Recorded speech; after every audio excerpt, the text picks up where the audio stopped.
ಮತದಾರರನ್ನ ಸೆಳೆಯೋಕೆ ಜನಪ್ರತಿನಿಧಿಗಳು ನಾನಾ ಕಸರತ್ತನ್ನ ಮಾಡ್ತಾ ಇದ್ದಾರೆ. ಹಾಸನದಲ್ಲಿ ಶಾಸಕ ಪ್ರೀತಂ ಗೌಡ ಬೆಂಬಲಿಗರು ಅಷ್ಟಲಕ್ಷ್ಮಿ ಪೂಜೆ ಹೆಸರಿನಲ್ಲಿ ಮಹಿಳೆಯರಿಗೆ ಬೆಳ್ಳಿ ಫೋಟೋ ಅಂತ ಹೇಳಿ ಉಡುಗೊರೆಯನ್ನ ಕೊಟ್ಟಿದ್ರು. ಆದ್ರೆ ಇದು ಬೆಳ್ಳಿಯಲ್ಲ, ಕಳಪೆ ಗುಣಮಟ್ಟದ ಫೋಟೋ, ನಕಲಿ ಬೆಳ್ಳಿ ಫೋಟೋ ಅಂತ ಹೇಳಿ ಮತದಾರರು ವಿಡಿಯೋ ಮಾಡಿ ವೈರಲ್ ಮಾಡ್ತಾ ಇದ್ದಾರೆ. ಶಾಸಕ ಪ್ರೀತಂ ಗೌಡ ವಿರುದ್ಧ ಮತದಾರರು ಆಕ್ರೋಶವನ್ನ ವ್ಯಕ್ತಪಡಿಸಿದ್ದಾರೆ.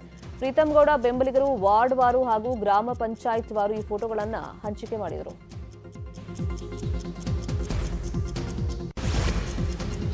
ಚುನಾವಣೆ ಘೋಷಣೆ ಬೆನ್ನಲ್ಲೇ ನೀತಿ ಸಂಹಿತೆ ಉಲ್ಲಂಘನೆ ಹೆಚ್ಚಾಗ್ತಾ ಇದೆ. ಕಳೆದ 4 ದಿನದಲ್ಲೇ ಕೋಟಿ ಕೋಟಿ ಹಣವನ್ನು ಸೀಸ್ ಮಾಡಲಾಗಿದೆ. ಫ್ಲೈಯಿಂಗ್ ಸ್ಕ್ವಾಡ್, ಎಸ್ಎಸ್ಟಿಎಸ್ ಮತ್ತು ಪೊಲೀಸರಿಂದ ನಡೆದಿರುವಂತಹ ಕಾರ್ಯಾಚರಣೆಯ ವಿವರ ಗೊತ್ತಾಗಿದೆ. ಬರೋಬ್ಬರಿ 7,79,207 ರೂಪಾಯಿಗಳನ್ನು ಸೀಸ್ ಮಾಡಲಾಗಿದೆ. 5.80 ಲಕ್ಷ ಮೌಲ್ಯದ ಸಾಕಷ್ಟು ಮದ್ಯವನ್ನು ಕೂಡ ಜಪ್ತಿ ಮಾಡಲಾಗಿದೆ.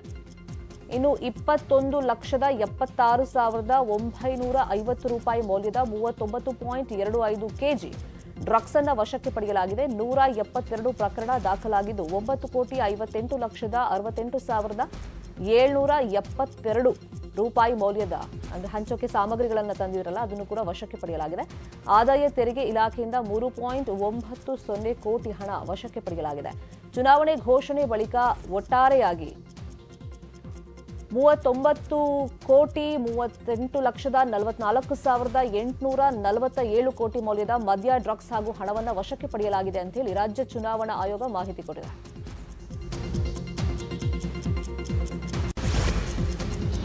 ಹೆಂಡತಿ ಜೊತೆಗೆ ಜಗಳ ಆಡಿಕೊಂಡು ಗೋವಾ ಕ್ಯಾಸಿನೋಗೆ 26 ಲಕ್ಷ ನಗದು ಜೊತೆಗೆ ಹೊರಟಿದ್ದವನನ್ನ ಲಾಕ್ ಮಾಡಲಾಗಿದೆ. ಮುಂಬೈನಿಂದ ಗೋವಾಗೆ ಹೊರಟಿದ್ದ ಮುಂಬೈನ ಗುತ್ತಿಗೆದಾರ ಬಾದಲ್ ದಾಖಲೆ ಇಲ್ಲದ ಹಣವನ್ನು ತಗೊಂಡು ಹೋಗ್ತಾ ಇದ್ದಾಗ ಬೆಳಗಾವಿಯ ಕರ್ನಾಟಕ ಚೆಕ್ಪೋಸ್ಟ್ನಲ್ಲಿ ಹಣವನ್ನು ಜಪ್ತಿ ಮಾಡಲಾಗಿದೆ.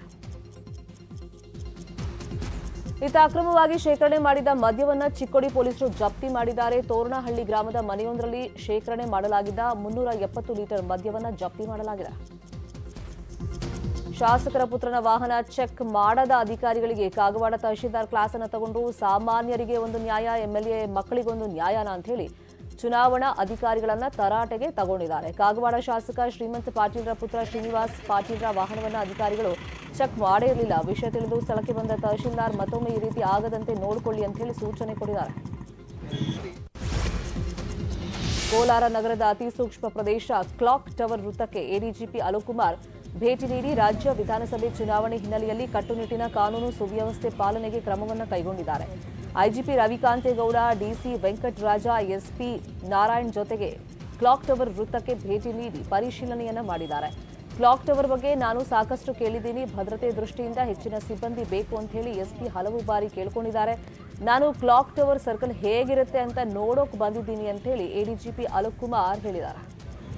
ಕೇಳ್ತಾ ಇದ್ದಾರೆ ಎಸ್ಪಿ ಅವರು, ನಾನು ನೋಡೋಣ ಒಂದ್ಸತಿ ಬಂದಿದ್ದೇನೆ, ಕಣ್ಣಾರೆ ನೋಡೋಣ ಏನಿದೆ, ನಾಳೆ ಕೇಳಿದರೆ ಅವರಿಗೆ ನಾವು ಹೇಳ್ಬೋದು ಏನೋ ಒಂದು ನಮಗೆ ಫಸ್ಟ್ ಹ್ಯಾಂಡ್ ಒಂದು ಐಡಿಯಾ ಇರಬೇಕು. ಆ ಏರಿಯಾ ಹೇಗೆ, ಅಲ್ಲಿ ಏನಿದೆ, ಅಲ್ಲಿ ಯಾವ ರೀತಿ ಬಂದೋಬಸ್ತ್ ಮಾಡಬೇಕು, ಎಲ್ಲಿ ಸ್ಕೈ ಸೆಂಟ್ರಿ ಹಾಕಬೇಕು, ಏನಾದರೂ ಪ್ರೊಸೆಷನ್ ಇದ್ದರೆ ಏನೇನು ಮಾಡಬೇಕು, ನಮಗೂ ಒಂದು ಐಡಿಯಾ ಬರುತ್ತೆ. ಅದಕ್ಕಾಗಿ ನಾನು ಸಂಹಿತೆ ಜಾರಿ ಆಗಿದ ನಂತರ ರಾಜ್ಯದಲ್ಲಿ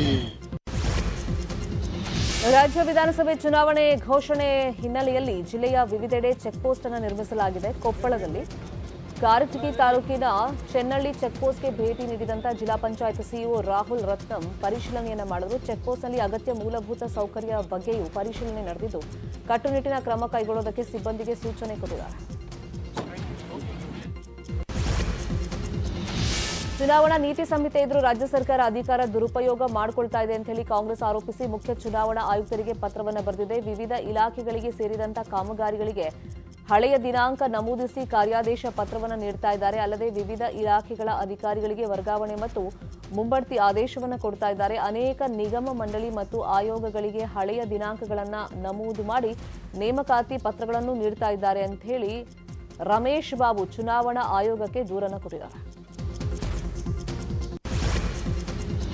ಕೊಪ್ಪಳದಲ್ಲಿ ನೀತಿ ಸಂಹಿತೆ ಉಲ್ಲಂಘನೆ ಮಾಡಿದ ಆರೋಪದ ಹಿನ್ನೆಲೆಯಲ್ಲಿ ಕೆಆರ್ಪಿ ಪಕ್ಷದ ಆಂಬ್ಯುಲೆನ್ಸ್ ಅನ್ನು ಪೊಲೀಸರು ವಶಕ್ಕೆ ಪಡೆದುಕೊಂಡಿದ್ದಾರೆ. ಸಾರ್ವಜನಿಕ ಉಪಯೋಗಕ್ಕೆ ಬಿಟ್ಟಿದ್ದ ಆಂಬ್ಯುಲೆನ್ಸ್ನಲ್ಲಿ ಗಂಗಾವತಿ ಅಭ್ಯರ್ಥಿ ಜನಾರ್ದನ ರೆಡ್ಡಿ, ಬಳ್ಳಾರಿ ಅಭ್ಯರ್ಥಿ ಅರುಣಾಲಕ್ಷ್ಮಿ, ಕನಕಗಿರಿ ಅಭ್ಯರ್ಥಿ ಚಾರುಲ್ ಭಾವಚಿತ್ರವಿದ್ದು ನೀತಿ ಸಂಹಿತೆ ಸಮಯದಲ್ಲಿ ಮುಖಂಡರ ಭಾವಚಿತ್ರ ಬಳಸಬಾರದು. ಆದ್ದರಿಂದ ಕನಕಗಿರಿ ಪೊಲೀಸರು ಆಂಬ್ಯುಲೆನ್ಸ್ ಅನ್ನು ವಶಕ್ಕೆ ಪಡೆದುಕೊಂಡಿದ್ದಾರೆ.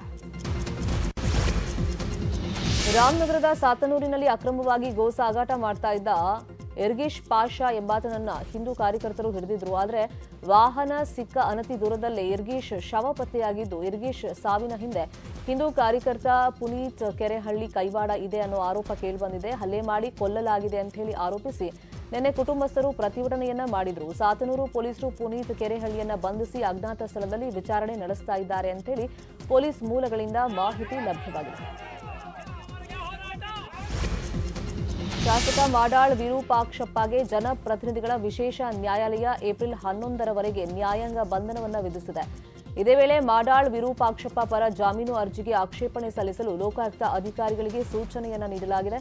ಜಾಮೀನು ಅರ್ಜಿ ವಿಚಾರಣೆಯನ್ನ ಏಪ್ರಿಲ್ 6ಕ್ಕೆ ಮುಂದೂಡಿಕೆ ಮಾಡಲಾಗಿದೆ. ನ್ಯಾಯಾಂಗ ಬಂಧನ ಹಿನ್ನೆಲೆಯಲ್ಲಿ ಮಾಡಾಳ್ ವಿರೂಪಾಕ್ಷಪ್ಪನನ್ನ ಲೋಕಾಯುಕ್ತ ಅಧಿಕಾರಿಗಳು ಪೊಲೀಸ್ ವಾಹನದಲ್ಲಿ ಪರಪ್ಪನ ಅಗ್ರಹಾರ ಜೈಲಿಗೆ ಕರ್ಕೊಂಡು ಹೋಗಿದ್ದಾರೆ. ಇನ್ನು ಆರೋಗ್ಯ ಸರಿ ಇಲ್ಲದ ಕಾರಣ ಮಾಡಾಳ್ ಮನೆಯೂಟ, ಬಿಸಿನೀರು, ಮೆಡಿಸಿನ್ಗೆ ಮನವಿ ಮಾಡಿಕೊಂಡಿದ್ದಾರೆ. ಈ ಹಿನ್ನೆಲೆಯಲ್ಲಿ ಜೈಲು ಬಳಿ ಮಗ ಮಲ್ಲಿಕಾರ್ಜುನ್ ಮಾಡಾಳ್ ಆಗಮಿಸಿ ಮಾತ್ರೆ ಮತ್ತು ಅಗತ್ಯ ವಸ್ತುಗಳನ್ನು ನೀಡಿ ವಾಪಸ್ ಹೋದರು.